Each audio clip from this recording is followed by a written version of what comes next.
Dalam catatan Fariduddin Al-Attar, murid Syekh Ali Al-Dakak, Imam Kusyairi, pernah menceritakan bahwa suatu hari ada pemuda mendatangiku dalam keadaan menangis sesegukan. Penasaran dengan keadaannya, aku pun lantas menanyainya.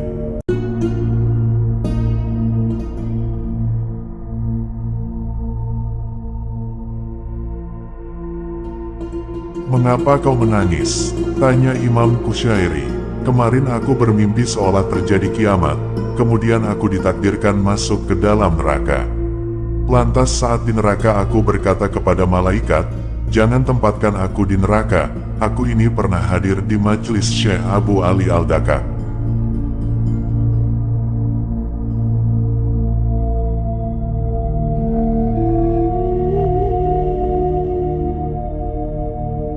Malaikat itu lalu bertanya, "Kau hadir di majelis Syekh Abu Ali Al-Dakak?"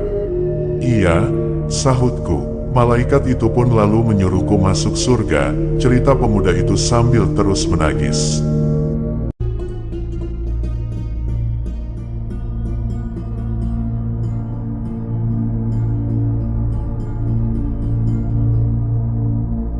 Pada kisah yang lain diceritakan bahwa Syekh Abu Ali Al-Dakak memiliki tetangga yang kaya raya. Tetangganya itu adalah seorang saudagar.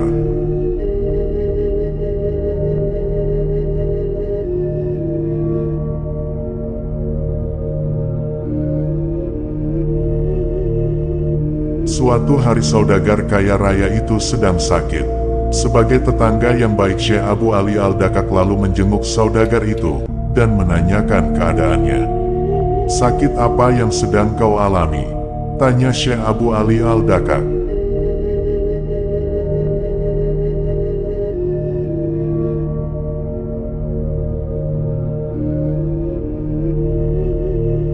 "Semalam waktu aku bangun tidur, aku berniat ingin wudhu untuk melaksanakan salat malam. Beberapa saat kemudian aku terpeleset dan punggungku sepertinya terkilir. Kini aku juga terserang demam tinggi," jawab saudagar itu mengisahkan.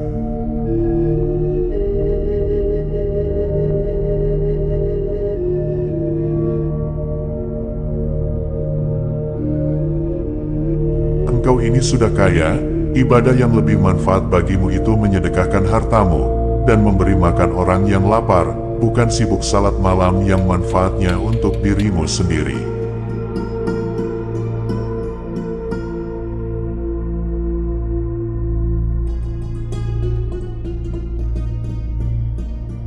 "Aku berbicara begini bukan berarti melarangmu salat malam, hanya saja kau merupakan ibadah yang manfaatnya lebih besar yang seharusnya kau lakukan," terang Syekh Abu Ali Al-Dakak menasehati tetangganya yang kaya raya itu.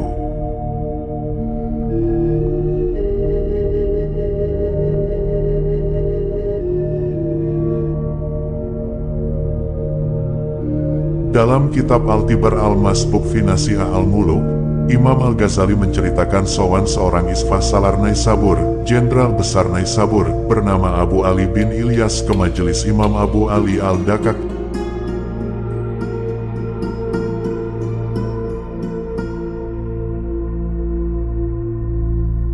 Yang artinya, Abu Ali bin Ilyas, Isfasalar wilayah Naisabur, suatu hari sowan pada Syekh Abu Ali Al-Dakak rahimahullah.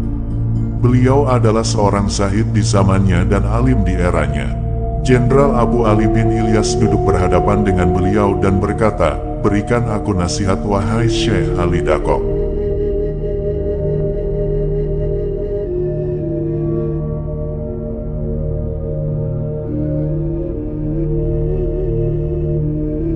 Imam Abu Ali Al-Dakak berkata kepadanya, "Wahai Amir, aku hendak menanyakan satu persoalan padamu. Aku harap kau menjawabnya tanpa kemunafikan." Jenderal Abu Ali bin Ilyas berujar, "Baik, akan kujawab pertanyaan Tuan."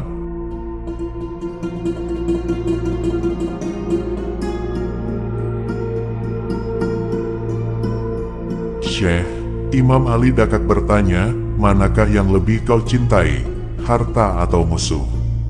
Abu Ali bin Ilyas menjawab, "Harta lebih aku cintai daripada musuh."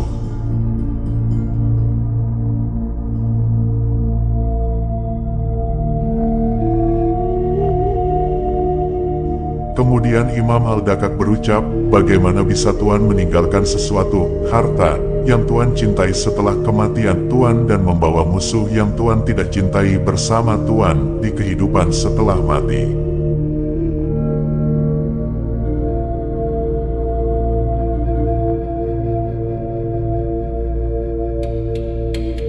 Kemudian jenderal itu pun menangis, sambil menyadari bahwa harta yang kita cintai akan kita tinggalkan, sedangkan seorang musuh nantinya ketika sama-sama mati akan dipertemukan lagi di akhirat untuk diadili di persidangan Tuhan.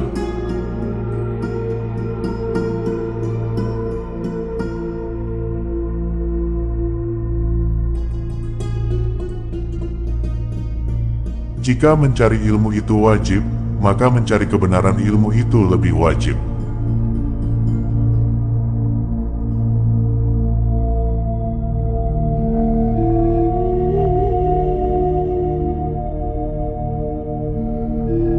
Allah Subhanahu wa Ta'ala menganugerahi nabinya dengan keistimewaan sifat beliau, dengan pujian yang sama sekali tidak pernah dipujikan kepada makhluk lain.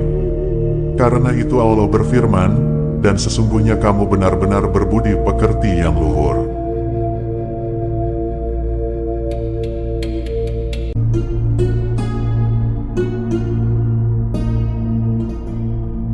Seorang hamba akan mencapai surga dengan mematuhi Allah, dan akan mencapai Allah dengan adab menaatinya.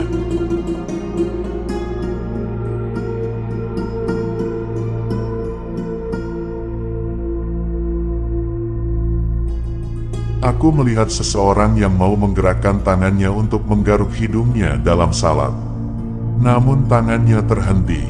Jelas bahwa yang beliau maksudkan adalah diri beliau sendiri.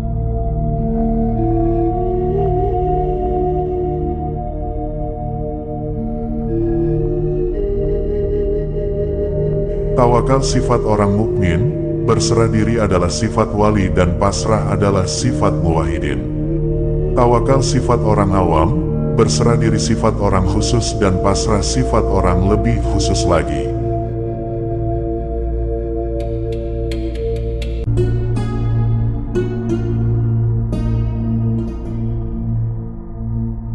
Syekh Abu Ali Ad-Dakak menuturkan, seorang murid bertanya kepada syaikhnya, apakah si hamba mengetahui apakah Allah ridha kepadanya?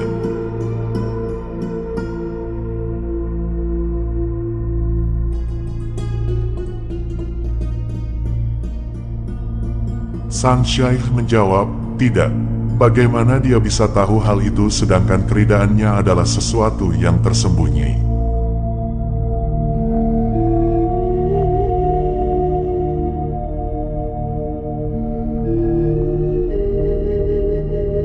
Si murid memprotes, tidak, dia bisa mengetahuinya. Syaikhnya bertanya, bagaimana si hamba bisa tahu?